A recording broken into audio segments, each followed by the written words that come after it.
Você pode até ter sido trabalhadora durante a vida, mas como mãe, você foi um fracasso. Meu filho disse isso no meu aniversário de 67 anos, no microfone, na frente de quase 200 pessoas. E depois sentou, pegou o celular e começou a digitar como se nada tivesse acontecido. Mas ele não sabia de uma coisa. E quando soubesse, tudo ia ser diferente.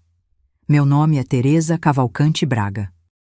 A sala estava cheia daquele jeito bom que só aniversário de quem tem história consegue ficar.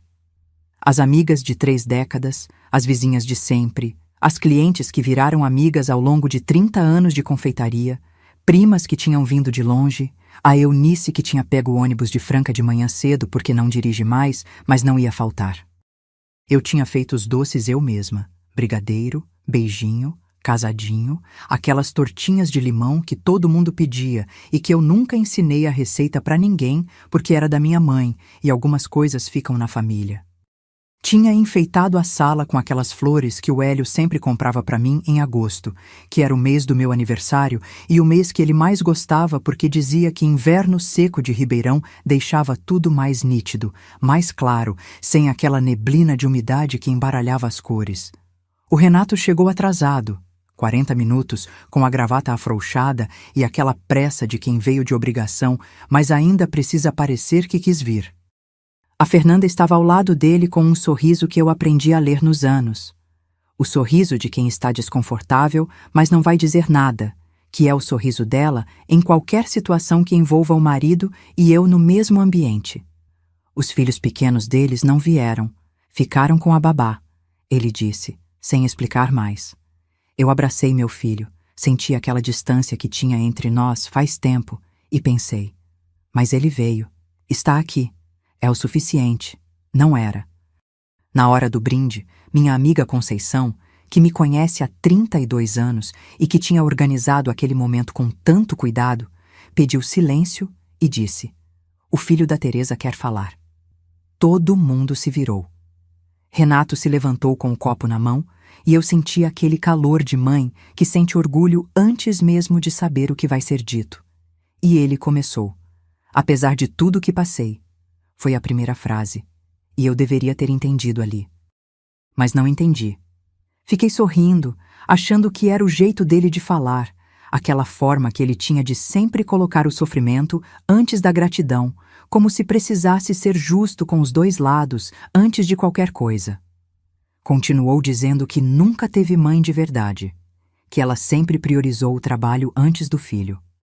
Que era arrogante, que nunca soube ouvir, que as 200 pessoas ali achavam que ela era uma boa pessoa, mas ele, que cresceu dentro daquela casa, sabia a verdade que elas não sabiam.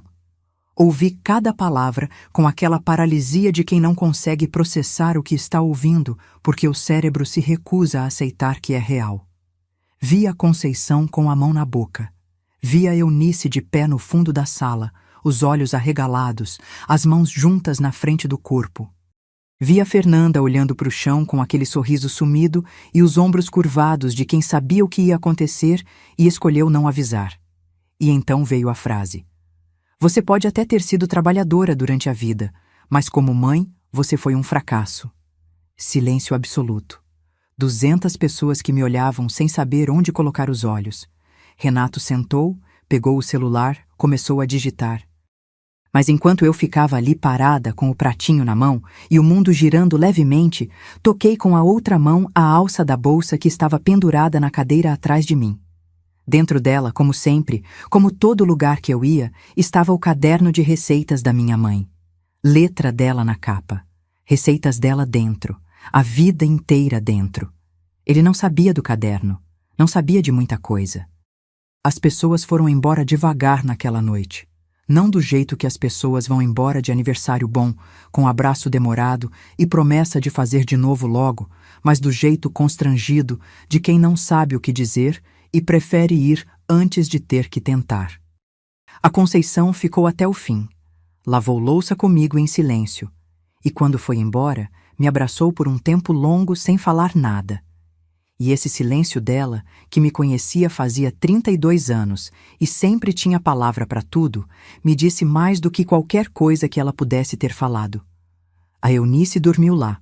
Ficou no quarto de hóspedes sem que eu pedisse, sem que eu precisasse pedir, porque a irmã mais velha às vezes sabe que a presença é a coisa mais importante e que pergunta pode esperar. De manhã cedo, ela fez café, colocou na mesa e ficou sentada esperando eu acordar. Quando desci, ela me olhou e disse apenas: "Como você tá?" "Não sei ainda", eu disse. Ela assentiu. "Tá bom", ela disse. E não perguntou mais nada. O Renato foi embora antes de todo mundo. Saiu com a Fernanda sem me procurar, sem se despedir, como quem cumpriu uma agenda e foi para a próxima. A Fernanda passou por mim perto da porta e disse: "Foi ótimo, Teresa", com aquela voz de quem está lendo texto de teleprompter, e foi. Eu fiquei olhando para a porta fechada por um momento e pensei: ela sabia. Ela estava do lado dele o tempo todo e sabia o que ia acontecer, e não disse nada. Esse silêncio dela custou caro, não mais caro do que as palavras dele, mas custou do mesmo jeito. Nos dias seguintes, tentei entender o que tinha acontecido de um jeito que fizesse sentido. Reli cada frase do discurso na memória. Não porque queria, porque não conseguia parar, procurando o momento em que eu tinha errado o suficiente para merecer aquilo na frente de todo mundo. Encontrei coisas. Encontrei noites em que fiquei na confeitaria até tarde, quando ele era adolescente e precisava de mim em casa. Encontrei discussões em que não soube ouvir, em que a teimosia falou mais alto do que o amor. Encontrei ausências reais, não muitas, não sistemáticas, mas reais. E fiquei com essas coisas por dias, remexendo, tentando montar um caso contra mim mesma que justificasse o que ele tinha feito. Não montei. Porque a ausência de mãe trabalhadora não justifica a execução pública no aniversário dela. Mas demorei muito tempo para chegar nessa conclusão, e no caminho me perdi bastante. A confeitaria foi a primeira a sentir. Eu ia todo dia, abria, ficava parada na frente do fogão com a colher na mão e o leite condensado esperando, e não conseguia começar. Não era preguiça, era aquele vazio específico que a humilhação deixa quando atinge o centro do que você é, quando alguém pega justamente o que você construiu com mais amor e usa como prova de que você falhou. 30 anos fazendo doce. 30 anos de brigadeiro, de tortinha, de casadinho, de gente que entrava na minha loja e saía com aquele sorriso de quem foi alimentado de verdade.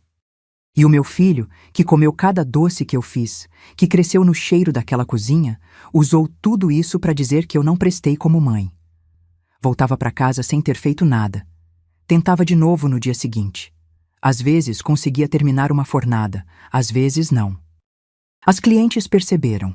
Não falaram nada, porque cliente de confeitaria de bairro tem uma lealdade silenciosa que não exige explicação, mas foi sumindo aos poucos, aquela diminuição gradual de pedido que você nota não pelo que some, mas pelo que não aparece mais. A Conceição veio me ver numa tarde de setembro, trouxe coxinha de uma lanchonete perto da casa dela, sentou na minha cozinha e ficou me olhando por um tempo antes de perguntar: "Teresa, você foi falar com ele?" "Não", eu disse. "Vai falar?" "Não sei." Ela ficou em silêncio por um momento. "Você precisa fazer alguma coisa com isso. Do jeito que tá, não dá." Eu sabia que ela tinha razão. Mas saber e conseguir são coisas diferentes quando o corpo não coopera. Liguei para o Renato numa tarde de outubro.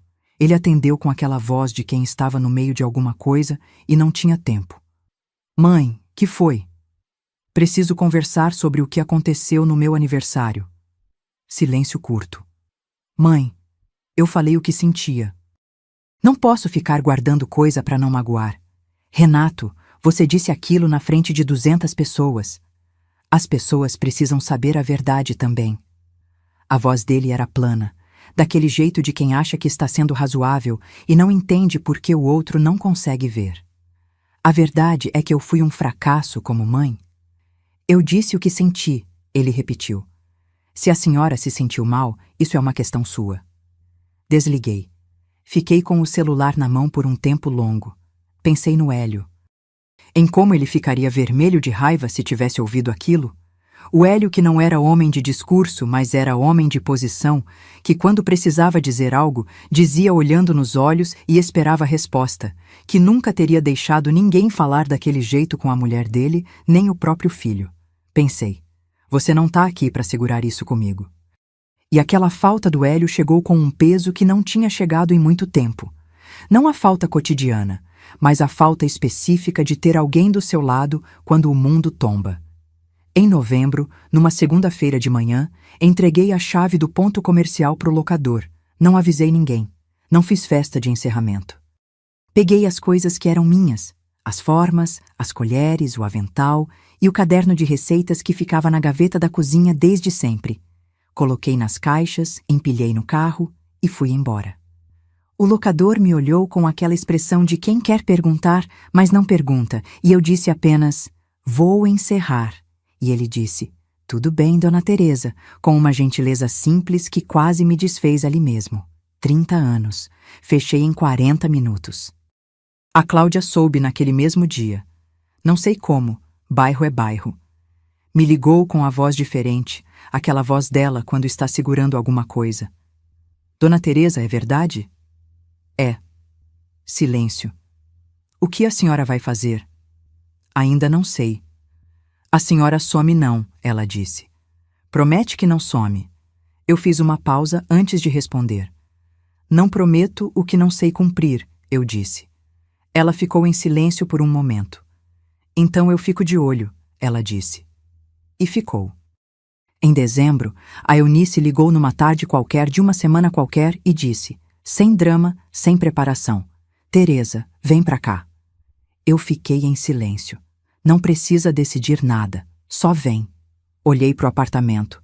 As paredes que conhecia de cor, os móveis do Hélio que eu nunca troquei, a cozinha que cheirava a doce mesmo sem doce nenhum sendo feito, fazia semanas. Pensei, não consigo manter esse lugar sem a renda da confeitaria.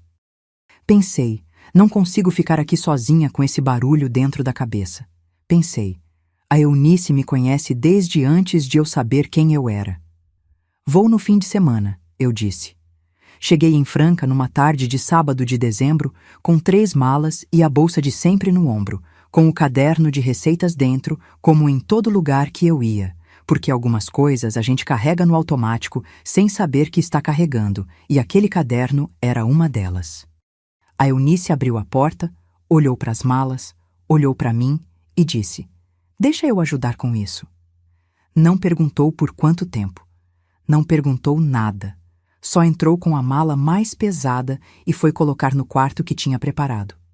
Fui atrás dela e fechei a porta do quarto dos fundos do sobrado de Franca como se estivesse fechando uma porta em mim mesma. Não de vez, mas por enquanto, até ter força suficiente para abrir de novo. Os primeiros meses em Franca foram de poltrona e televisão. Eu na poltrona, a Eunice na poltrona do lado, as duas olhando para a tela com o volume baixo, cada uma carregando o peso que carregava sem precisar nomear. A Eunice não me pressionava, não perguntava sobre planos, não sugeria atividade, não dizia, você precisa sair, vai fazer bem. Deixava. Às vezes fazia comida, colocava na mesa, e a gente comia em silêncio que não era constrangedor. Era o silêncio de 2 irmãs que se conhecem faz tempo, e sabem que, às vezes, o silêncio junto é o que tem. O Renato mandava Pix todo mês. Sempre o mesmo valor, sempre a mesma mensagem curta. Para despesa, mãe? Como quem paga conta de serviço, sem ligação, sem visita, sem saber ou querer saber se eu estava em Ribeirão, ou em Franca, ou no fundo do oceano. Eu via o Pix cair, olhava para a mensagem e pensava, é isso que eu virei para ele. Uma conta a pagar, uma obrigação que cumpre pelo celular para não ter que enfrentar de frente. Semanas viraram meses. Janeiro virou fevereiro, fevereiro virou março. Eu na poltrona, a Eunice do lado, a televisão passando coisa que nenhuma das duas tinha escolhido. E então veio abril. O programa que estava passando na televisão naquela tarde de abril era sobre mulheres do Nordeste, costureiras, bordadeiras, ceramistas, mulheres que faziam coisa com as mãos e viviam disso, que tinham aprendido com as mães e ensinavam para as filhas, que falavam do trabalho delas com aquele orgulho quieto de quem sabe o valor do que faz sem precisar que ninguém confirme. A Eunice assistia com aquela atenção dela de mulher que presta atenção de verdade nas coisas, não o olhar de televisão de fundo. Eu assistia sem assistir, os olhos na tela, o pensamento em lugar nenhum específico, aquele estado de quem está presente no corpo, mas ausente em tudo o mais. Foi quando a Eunice disse, sem se virar, sem tirar os olhos da tela: "Você lembra da cara que a mãe fazia quando o pai falava por cima dela na frente dos outros?" Fiquei em silêncio. Lembrava. Claro que lembrava. A mãe tinha aquela expressão específica, um enrijecimento sutil da mandíbula e um apagamento dos olhos, como se desligasse uma parte de si mesma para suportar sem implodir. O pai não era mau homem. Era homem do tempo dele, que achava que falar por cima da mulher era prerrogativa natural de marido, que nunca levantou a mão, mas levantava a voz, e isso era suficiente para fazer todo mundo na sala encolher junto com ela. "Lembro", eu disse. "Era exatamente essa cara que você estava fazendo no seu aniversário." Ficamos em silêncio por um tempo longo. O programa continuava. Uma das mulheres mostrava um bordado que tinha levado 3 meses para fazer, cada ponto escolhido com intenção, cada cor com significado. Eu ficava olhando para o bordado sem processar o bordado, processando o que a Eunice tinha dito. Eu virei a mãe. Eu disse por fim: "Não", a Eunice disse. "Você não virou a mãe. Você fez o que a mãe fazia porque não teve escolha naquele momento. Tem diferença." Fiquei pensando nisso. Qual é a diferença? "A mãe nunca teve escolha de verdade", a Eunice disse. "Você tem." Ficamos mais um tempo em silêncio. O programa terminou. Começou o outro que nenhuma das duas estava assistindo mais de verdade. E então a Eunice disse uma coisa que eu não sabia que ela guardava. "O pai me chamou no quarto uma semana antes de morrer", ela disse, com aquela voz de quem abre gaveta que estava fechada faz tempo. "Me chamou sozinha. Você estava no mercado, lembra? Eu fui lá e ele estava deitado, já fraco, mas com aquela clareza que os velhos têm às vezes perto do fim, sabe? Aquela clareza de quem já não tem tempo de ser diplomático." Pausa. Ele disse: "Cuida da Teresa. Ela é forte, mas não sabe que é." Olhei para Eunice. "Ele disse isso?" "Disse." "E disse também: ela vai precisar de alguém que lembre dela quando ela esquecer." A Eunice me olhou de lado. "Faz 40 anos que eu guardo isso. Achei que você nunca ia precisar. Você sempre pareceu tão certa de si, tão no lugar certo, tão..." "Eu nunca fui tão certa de nada", eu disse. "Eu fingia bem." A Eunice ficou em silêncio. "O pai sabia disso também", ela disse por fim. Fiquei olhando para o teto por um tempo longo. Pensei no pai, homem difícil, homem do tempo dele, que nunca disse que me amava em voz alta, mas aparentemente disse para a irmã mais velha que eu era forte e precisava de alguém que lembrasse disso. Pensei, 40 anos ela guardou isso. Esperou o momento certo. Às vezes, a família guarda o que você precisa sem que você saiba que está guardando. Levantei da poltrona. A Eunice me olhou. "Onde você vai?" "Na cozinha?" eu disse. Fui até a cozinha, abri a bolsa que estava no quarto desde que tinha chegado de Ribeirão e tirei o caderno de receitas. Abri na primeira página. Letra da minha mãe, aquela caligrafia inclinada que ela tinha, receita de brigadeiro com as anotações dela nas margens. Mais manteiga no inverno, fogo baixo sempre, não para de mexer. Fiquei olhando para a letra dela por um tempo. Então fui até a geladeira da Eunice. Tinha leite condensado. Sempre tem na geladeira de mulher do interior. Tinha manteiga. Tinha chocolate em pó. Peguei a panela, coloquei tudo dentro, liguei o fogo baixo e comecei a mexer.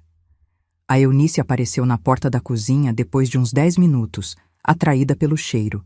Porque o brigadeiro da minha mãe tinha um cheiro específico, aquele cheiro de chocolate e manteiga que é diferente do brigadeiro industrial, que é mais fundo, mais quente, mais de dentro de casa. Ficou parada na porta, olhando sem dizer nada.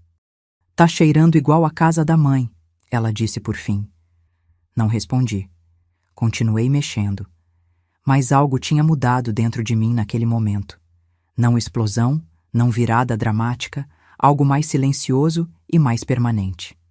Era como se a panela na mão fosse o primeiro objeto real que eu tinha tocado em meses, a primeira coisa que respondia ao que eu fazia, que mudava de estado por causa da minha atenção. O brigadeiro engrossando devagar, o cheiro tomando conta da cozinha da Eunice, a letra da minha mãe aberta na bancada. Eu ainda sabia fazer. Ninguém tinha tirado isso. Naquela mesma noite, depois que a Eunice dormiu, fiquei na cozinha até tarde fazendo o que o caderno mandava. Brigadeiro, beijinho, casadinho, aquelas tortinhas de limão. Enchi a bancada. Não tinha motivo prático, não tinha cliente esperando, não tinha pedido para cumprir. Fiz, porque precisava fazer, porque as mãos precisavam lembrar que ainda sabiam, porque 30 anos de confeitaria não somem porque um filho diz uma frase num microfone. De manhã, quando a Eunice desceu e viu a bancada, ficou parada por um momento. Olhou para mim. Você fez isso tudo? Fiz. Ela pegou um brigadeiro, comeu, ficou em silêncio por um momento com aquela expressão de quem está saboreando de verdade. Teresa, ela disse, isso não pode ficar só aqui. Eu olhei para a bancada cheia. Pensei no Gerson, que tinha me ligado 2 vezes nos últimos meses e eu não tinha atendido. Pensei na Cláudia, que tinha dito que ficaria de olho. Pensei nas antigas clientes de Ribeirão que a Conceição tinha mencionado numa mensagem. Teresa, estão perguntando de você toda semana, o que eu falo? Peguei o celular. Liguei para o Gerson. Ele atendeu no segundo toque, como se estivesse esperando. Dona Teresa. Gerson, você ainda fornece pão de mel? Pausa curta. Para qualquer lugar que a senhora precisar, ele disse. A voz dele tinha aquela calma de quem nunca duvidou que esse telefonema ia chegar. Só não sabia quando. Então eu preciso conversar com você, eu disse. Pode vir em Franca? Posso ir amanhã, ele disse. Desliguei. Olhei para o caderno de receitas aberto na bancada, para a bancada cheia de doce, para a cozinha da Eunice que cheirava a casa da minha mãe. E pensei no que a Eunice tinha dito. O pai disse que eu era forte, mas não sabia que era. Estava na hora de saber. Se você chegou até aqui, é porque essa história tocou em algo real. Porque você sabe o que é ser destruída por alguém que deveria te construir. Deixa um like para que mais mulheres vejam que não estão sozinhas. Se inscreve para nunca esquecer do seu valor. E clica em Hyper. Isso faz toda a diferença para esse canal continuar. Me conta aqui embaixo. Você já foi humilhada por alguém da sua própria família? Escreve aí, porque o que vem agora, ninguém espera. Gerson chegou em Franca no dia seguinte com a caminhonete cheia de pão de mel embalado e aquela cara de homem que dormiu bem porque estava esperando essa ligação faz tempo. Sentamos na mesa da cozinha da Eunice. Eu, ele e a Eunice, que ficou porque era a casa dela e porque a irmã mais velha às vezes precisa ouvir tudo para poder ajudar no que vem depois. Gerson colocou os cotovelos na mesa, me olhou direto e foi logo dizendo o que tinha para dizer. Dona Teresa, as suas antigas clientes de Ribeirão perguntam por você toda semana. Não é força de expressão, é toda semana, de verdade. A Conceição me liga. A dona Marlene me para na rua. Aquela moça jovem que comprava as tortinhas de limão para a festa da filha todo mês me mandou mensagem 3 vezes. Pausa. Tentaram achar substituto. Tentaram fazer em casa pelas receitas que tinham. Não fica igual. Me olhou. Não fica igual porque não é igual. Porque o que a senhora faz não é receita. É a receita com a mão de quem aprendeu com a mãe e aperfeiçoou em 30 anos. Isso não tem substituto. Fiquei ouvindo aquilo com aquela mistura de calor e dor que você sente quando alguém diz em voz alta algo que você precisava ouvir, mas não sabia que precisava. E a Cláudia? Eu perguntei. A Cláudia tá em Ribeirão esperando o sinal, ele disse. Já falei com ela. Ela sabe que você ia ligar mais cedo ou mais tarde. A Eunice estava na ponta da mesa ouvindo tudo com aquela atenção dela, as mãos em volta da xícara de café, e quando o Gerson terminou ela disse: "Tem a sala." Gerson me olhou. Eu olhei para Eunice. "A sala que a costureira deixou em março," ela disse. "Tem pia, tem vitrine para a rua, tem tomada, tem espaço suficiente." Me olhou. "Não precisa pagar aluguel. É minha, tá vazia, e não tem nada melhor que eu possa fazer com ela do que isso." Fiquei olhando para a irmã mais velha por um tempo longo. Pensei em como a vida às vezes arruma as coisas em silêncio enquanto você está ocupada, não conseguindo levantar da cama. A costureira se aposentando em março. A Eunice guardando a sala vazia. O Gerson fornecendo para qualquer lugar que eu precisasse. A Cláudia esperando o sinal. Como se cada peça tivesse ficado no lugar esperando que eu estivesse pronta para montar. "Posso ver a sala?" eu perguntei. Fomos os três depois do café. Eu, a Eunice e o Gerson, que insistiu em ir, porque quero ver onde vou entregar o pão de mel. A sala ficava a 3 quarteirões do sobrado, numa rua de movimento moderado do centro de Franca, com uma vitrine de vidro que dava para a rua e uma porta de madeira que a Eunice abriu com uma chave que tirou do bolso do casaco, com aquela naturalidade de quem já tinha decidido que aquilo era meu antes de eu decidir. Entrei. O cheiro era de costureira, linha, pano, aquele talco seco de ferro de passar. Mas tinha janela, tinha luz boa, tinha bancada ao fundo que a costureira tinha deixado porque era pesada demais para carregar. Tinha pia, tinha tomada na parede certa, tinha espaço suficiente para uma confeitaria pequena que não precisava ser grande para ser boa. Andei pelo espaço devagar, passei a mão na bancada. Olhei pela vitrine para a rua, movimento de gente, de criança voltando da escola, de mulher com sacola de mercado, vida de bairro. O mesmo tipo de vida que tinha sustentado a Doces da Teresa em Ribeirão por 30 anos. "Quanto tempo você precisa para decidir?" a Eunice perguntou. "Já decidi," eu disse. Ela sorriu. Aquele sorriso dela que é pequeno, mas fundo, de quem sabia a resposta antes de fazer a pergunta. "Então vamos ligar para Cláudia," ela disse. Liguei para Cláudia naquela mesma tarde, de dentro da sala vazia que cheirava a costureira e que em breve ia cheirar a brigadeiro. Ela atendeu antes do segundo toque, igual ao Gerson, como se todo mundo que precisava estar nessa história tivesse estado esperando com o celular na mão.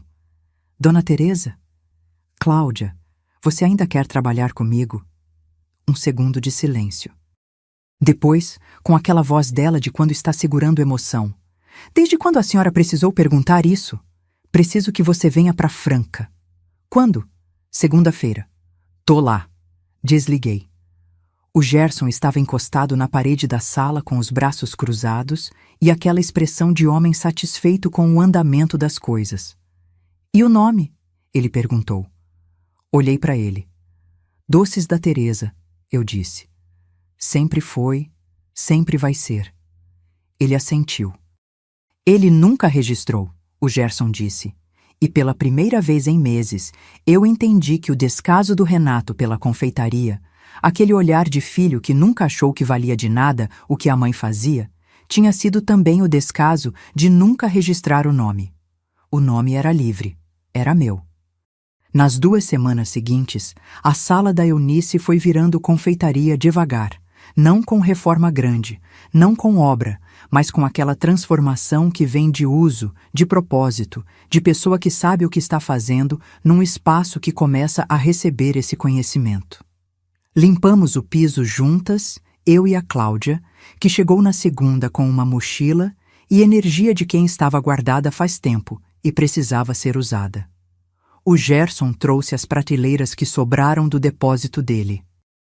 A Eunice encontrou num armário do sobrado as forminhas de tortinha que eu tinha deixado com ela anos atrás numa mudança e que ela tinha guardado porque nunca se sabe.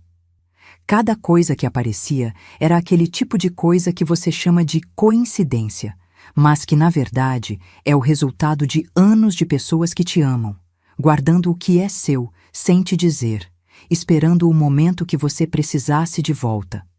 Fui até o mercado de Franca comprar os ingredientes da primeira fornada oficial. Leite condensado, manteiga, chocolate, coco, ameixa, castanha. Cada item que colocava no carrinho era um item da lista que eu tinha na cabeça faz 30 anos. Uma lista que nunca precisei escrever porque estava gravada num lugar que depressão não alcança. Na fila do caixa, uma mulher de uns 50 anos que estava atrás de mim olhou para o meu carrinho e disse: "Muita manteiga." Eu sorri. "Brigadeiro?" eu disse. Ela abriu um sorriso. "Ah, sim. Aí não tem outro jeito mesmo." Não tem outro jeito mesmo. Na véspera da abertura, sentada na bancada da sala que agora cheirava a doce e não mais a costureira, abri o caderno de receitas da minha mãe na última página, onde ela tinha escrito, com aquela letra dela, uma frase que eu nunca tinha entendido direito quando era nova, mas que agora fazia sentido completo. "Doce bom demora, mas vale cada minuto." Fechei o caderno, coloquei no bolso do avental e fui dormir cedo, pela primeira vez em meses, sem precisar forçar. A abertura foi numa segunda-feira de junho, de manhã, sem festa, sem convite formal, sem placa nova na vitrine, só a porta aberta, o cheiro saindo pela janela, e a Cláudia do lado de dentro com o avental já amarrado, arrumando as bandejas na vitrine com aquele cuidado de quem sabe que a apresentação importa tanto quanto o sabor. Eu estava na cozinha dos fundos, fazendo a segunda fornada, quando ouvi a primeira cliente entrar. Ouvi a voz da Cláudia dizendo: "Bom dia, pode olhar à vontade." Ouvi um silêncio de pessoa que está olhando com atenção, e então ouvi: "Isso é Doces da Teresa? A mesma de Ribeirão?" Parei de mexer por um segundo. "A mesma", a Cláudia disse. Silêncio. Depois, eu sabia que ela ia voltar. Sabia. Não saí da cozinha. Fiquei com a colher na panela, o fogo baixo, aquele cheiro de brigadeiro que era o cheiro da minha mãe e da minha vida inteira, e deixei aquela frase assentar dentro de mim. Ela sabia que eu ia voltar. Enquanto eu estava na poltrona da Eunice sem conseguir levantar, tinha gente que sabia que eu ia voltar. A manhã foi crescendo devagar, não uma multidão, não uma fila na porta, mas um movimento constante de pessoas que iam chegando, que olhavam a vitrine, que entravam, que compravam, que saíam com caixa na mão e aquela expressão de satisfação que eu conhecia de 30 anos de confeitaria e que é diferente de todas as outras expressões de satisfação que existem. É a expressão de quem foi alimentado de verdade, de quem provou algo que tem história nas mãos de quem fez. O Maurício chegou às 10 da manhã. Eu conhecia o Maurício há anos, repórter do Jornal de Ribeirão, uns 30 e poucos anos, que tinha coberto a Doces da Teresa algumas vezes ao longo dos anos em matérias sobre comércio local, que estava na minha festa de aniversário porque era cliente fiel há mais de uma década, e que tinha ouvido o discurso do Renato daquele lugar da sala que eu não vi, mas que a Conceição me descreveu depois. Encostado na parede do fundo, com o rosto fechado, sem tirar os olhos do Renato enquanto ele falava. Ele entrou, olhou para a loja, me viu na porta da cozinha e disse: "Dona Teresa, posso fazer uma matéria?" Fiquei olhando para ele por um momento. "Sobre o quê?" "Sobre você. Sobre isso aqui." Fez um gesto que incluía a sala, a vitrine, a Cláudia, o cheiro. "Sobre mulher que cai e levanta." "Eu não caí", eu disse. Ele me olhou. "Não?" "Eu parei por um tempo", eu disse. "É diferente." Ele sorriu. Aquele sorriso de repórter que achou o ângulo da matéria. "Melhor ainda", ele disse. "Posso?" Deixei. Ele ficou a manhã inteira. Fotografou a vitrine, a cozinha, o caderno de receitas aberto na bancada com a letra da minha mãe. Me entrevistou numa pausa entre fornadas, sentado na banqueta da cozinha com o gravador no balcão. Não perguntou diretamente sobre o aniversário, mas perguntou sobre o que me fez fechar a confeitaria em Ribeirão, e eu respondi com honestidade. Alguém que eu amava muito disse uma coisa que me tirou o chão. Levei tempo para entender que o chão era meu e que ninguém pode tirar o que é seu se você não deixar. Ele ficou em silêncio por um momento depois dessa resposta. Depois anotou algo no caderno dele e disse baixinho, quase para si mesmo: "Essa é a frase da matéria." A matéria saiu na quinta-feira seguinte, no Jornal de Ribeirão. Meia página, com a foto que o Maurício tinha tirado de mim atrás do balcão, com o caderno da minha mãe aberto na frente, sorrindo do jeito que eu não sorria faz tempo. O título era A Confeiteira que Voltou. E embaixo, em itálico, a frase que eu tinha dito: "O chão era meu. Ninguém pode tirar o que é seu se você não deixar." A Conceição foi a primeira a me ligar depois da matéria. "Teresa, você viu o jornal?" "Vi. Tô chorando desde de manhã." "Para de chorar, Conceição." "Não consigo." Ri. Ri de verdade, daquele riso que sai do lugar certo dentro do peito, e percebi que era o primeiro riso desse tipo em meses. "Vem me visitar," eu disse. "Faço as tortinhas de limão." "Vou amanhã," ela disse. O grupo de WhatsApp das antigas clientes de Ribeirão explodiu. Mensagens em sequência, a Cláudia me mostrou na tela. Gente que não se falava faz meses comentando, pedindo, querendo saber se fazíamos entrega, se aceitávamos encomenda, se planejávamos voltar para Ribeirão. Em 2 dias tínhamos mais pedido do que conseguíamos cumprir sozinhas, e o Gerson apareceu na quinta-feira com o pão de mel e um sorriso de homem que tem direito a dizer "eu sabia", mas que é educado demais para dizer. Foi na sexta-feira que o Renato ligou. Eu estava na cozinha, a Cláudia na frente atendendo o cliente, quando o celular vibrou na bancada. O nome dele na tela, que eu não tinha visto faz semanas além das notificações de Pix. Fiquei olhando para o nome por um momento. Atendi. "Mãe." A voz dele tinha aquela qualidade que eu conhecia, a voz de quem foi pego de surpresa e ainda não decidiu se vai atacar ou recuar, que fica num meio termo tenso que parece calma, mas não é. Vi a matéria. "Eu sei," eu disse. "Todo mundo viu." "Você deu entrevista falando da nossa família." "Não falei da nossa família," eu disse. "Falei de mim." Pausa. A matéria deixa subentendido. "Renato, o que você quer?" Silêncio. "Quero saber o que você está fazendo." "Estou fazendo o que sempre fiz," eu disse. "Doce, só que agora com o nome registrado." Outra pausa, mais longa dessa vez. "Você não pode usar o nome Doces da Teresa, isso é." "É o meu nome," eu disse. "Doces da Teresa. Teresa sou eu. Você nunca registrou porque nunca achou que valia nada o que eu fazia. Agora valia." Silêncio longo.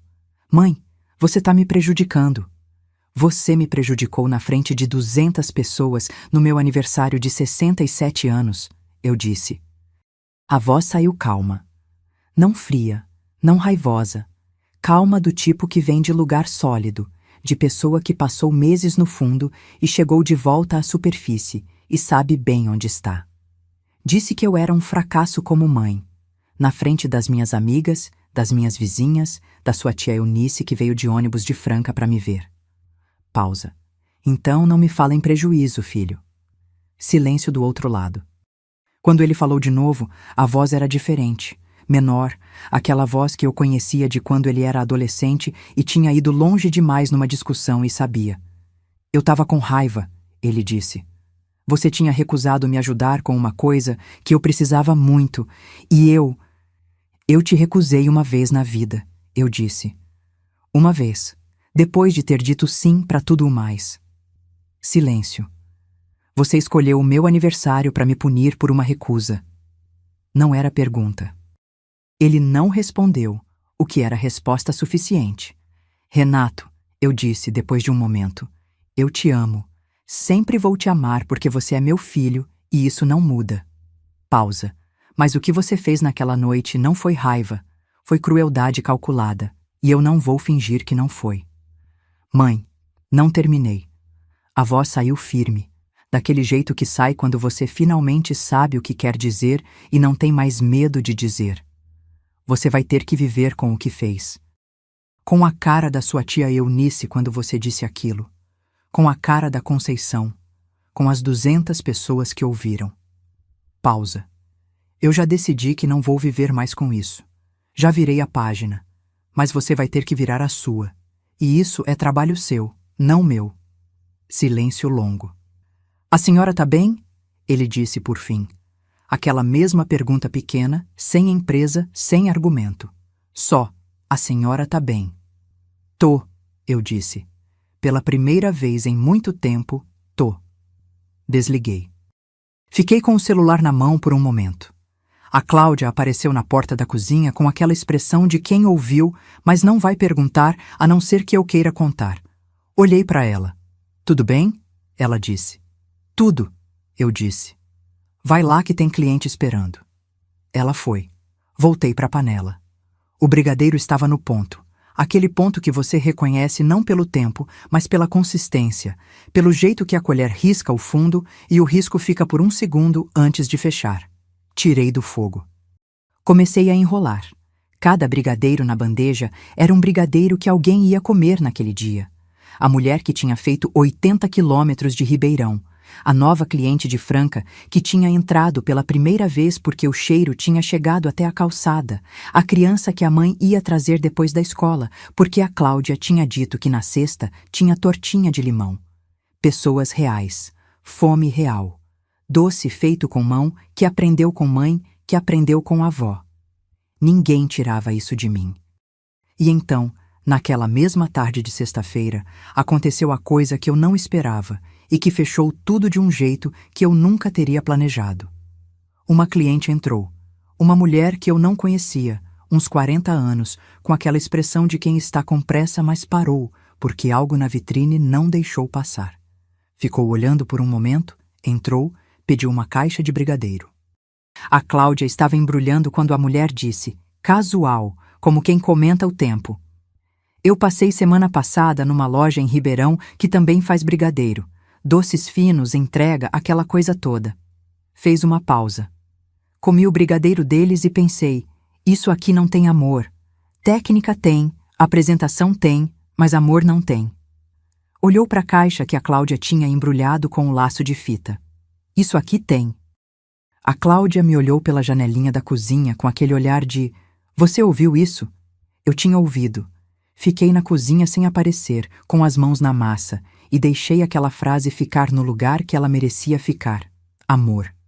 Técnica tem, apresentação tem, mas amor não tem. 30 anos de confeitaria tinham me ensinado que amor numa receita não é ingrediente metafórico. É atenção, é paciência, é respeito pelo processo, é recusar o atalho quando o atalho vai prejudicar o resultado. É o que minha mãe tinha me ensinado com a letra inclinada no caderno, é o que eu tinha passado para Cláudia sem saber que estava passando, é o que aquela mulher de 40 anos tinha reconhecido sem me conhecer. Era o que o Renato nunca tinha conseguido ver. Mas antes dessa cliente de 40 anos, antes da frase sobre amor, teve muita coisa naquelas semanas que preciso contar, porque foi onde a história virou de vez. Na segunda semana depois da matéria do Maurício, o grupo de WhatsApp das antigas clientes de Ribeirão tinha crescido de 30 pessoas para quase 200. A Conceição tinha adicionado gente, que tinha adicionado mais gente, e as mensagens chegavam em sequência a qualquer hora do dia. A Cláudia administrava o grupo com aquela eficiência dela, respondendo o pedido, confirmando o prazo, organizando entrega, com o Gerson que tinha começado a fazer a rota Franca Ribeirão 2 vezes por semana, com os pães de mel e as caixas de brigadeiro que as clientes de Ribeirão encomendavam, mas não tinham como buscar. Foi numa dessas rotas que o Gerson trouxe uma notícia que eu não esperava. Chegou numa quarta-feira de manhã, entrou pela porta dos fundos com a caixa de pão de mel no ombro e aquela expressão de homem que tem coisa para contar, mas vai contar no momento certo. Esperou a Cláudia sair para atender cliente, pousou a caixa, me olhou. Dona Teresa, você sabe o que está acontecendo com a confeitaria do Renato em Ribeirão? Fiquei em silêncio. O que está acontecendo? Perdendo cliente, ele disse. Não com satisfação, com aquela neutralidade de quem relata fato. Desde que a matéria saiu, tô ouvindo nas entregas. As pessoas que compravam lá voltaram pro grupo de WhatsApp. Estão falando que o brigadeiro deles não tem gosto de nada, que o atendimento é frio, que as receitas originais que a senhora fazia sumiram do cardápio. Pausa. Uma das clientes antigas foi lá semana passada para comprar e perguntou pela coxinha de doce-leite que a senhora fazia. Você sabe, aquela que não era do cardápio fixo, mas que aparecia às vezes. A atendente disse que não tinha e nunca ia ter, que o cardápio era fixo e moderno. A cliente saiu e foi direto para o grupo contar. Olhou para mim.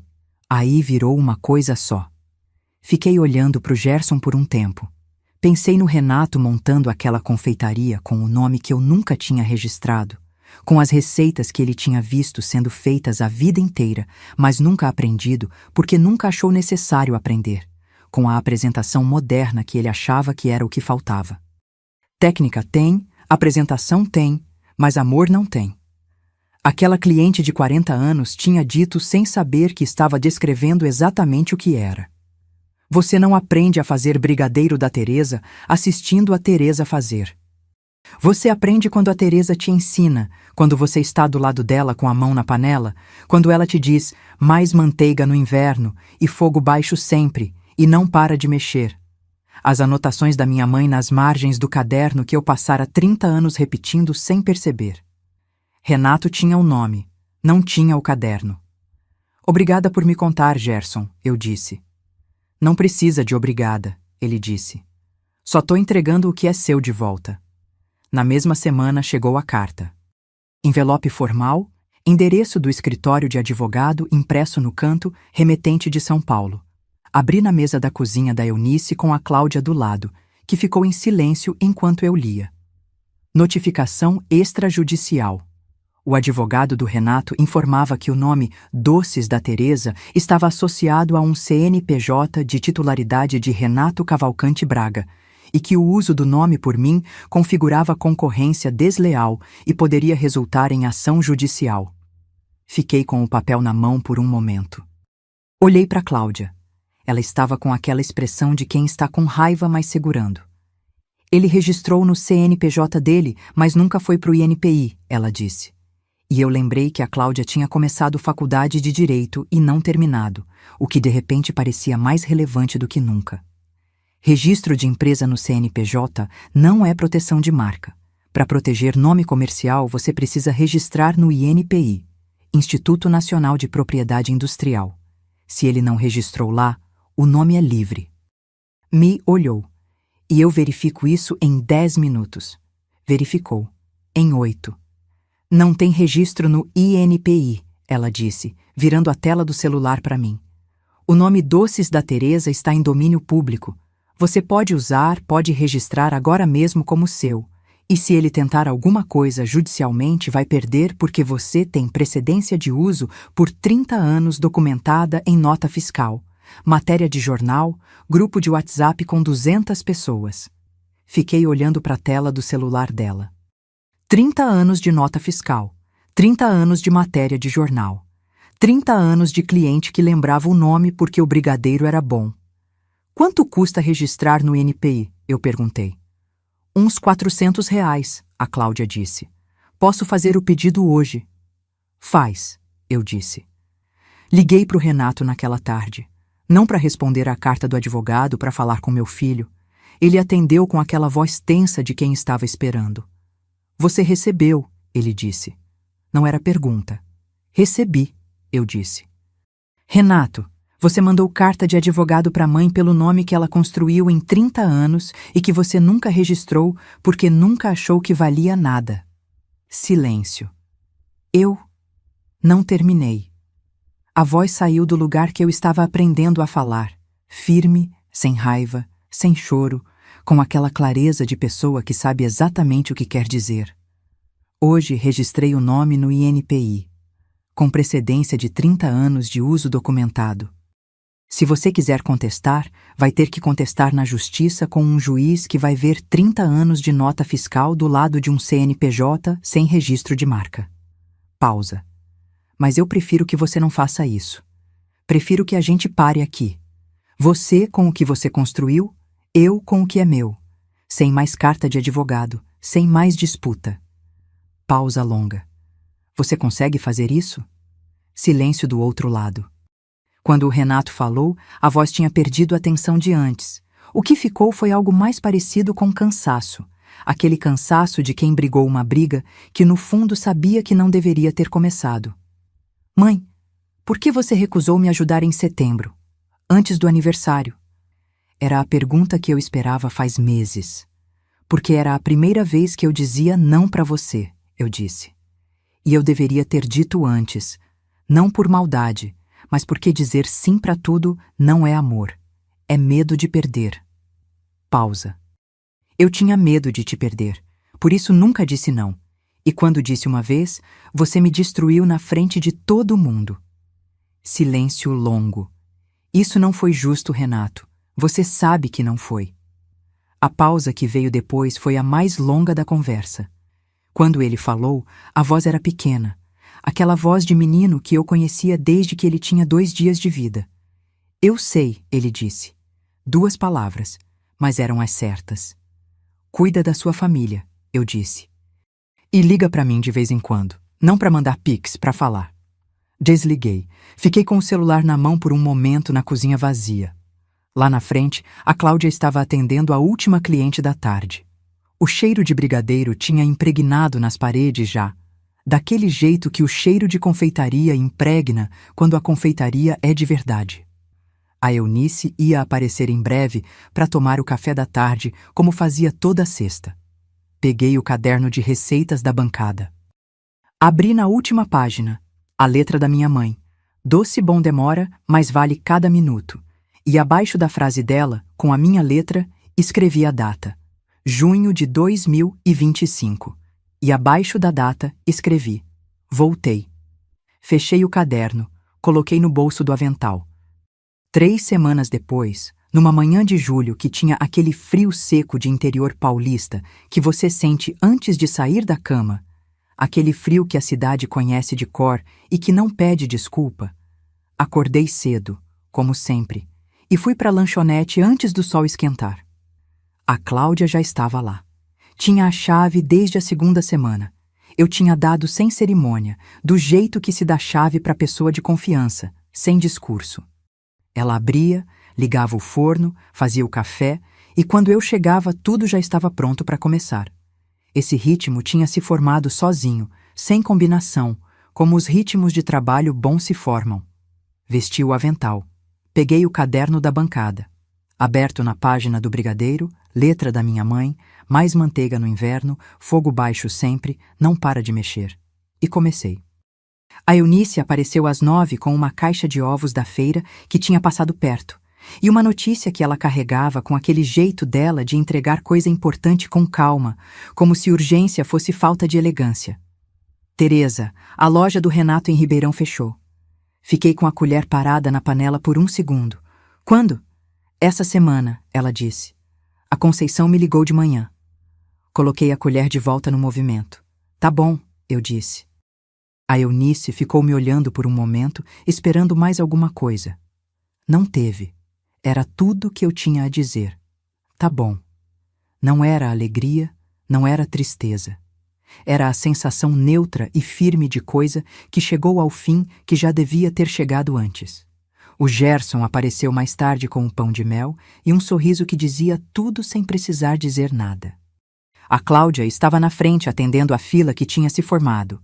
Numa sexta-feira de julho com frio de interior, brigadeiro quente na vitrine e a fama que 3 semanas de matéria de jornal e grupo de WhatsApp tinham construído, a fila era real e constante.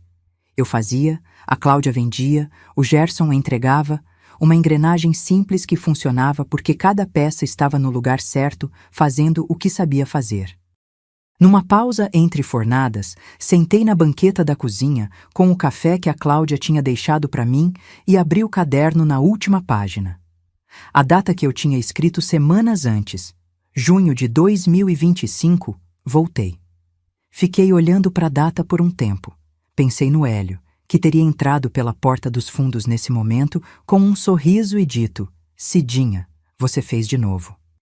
Pensei na minha mãe, que tinha escrito aquelas receitas com aquela letra inclinada, sem imaginar que a filha ia levar para Franca e abrir uma confeitaria com elas décadas depois.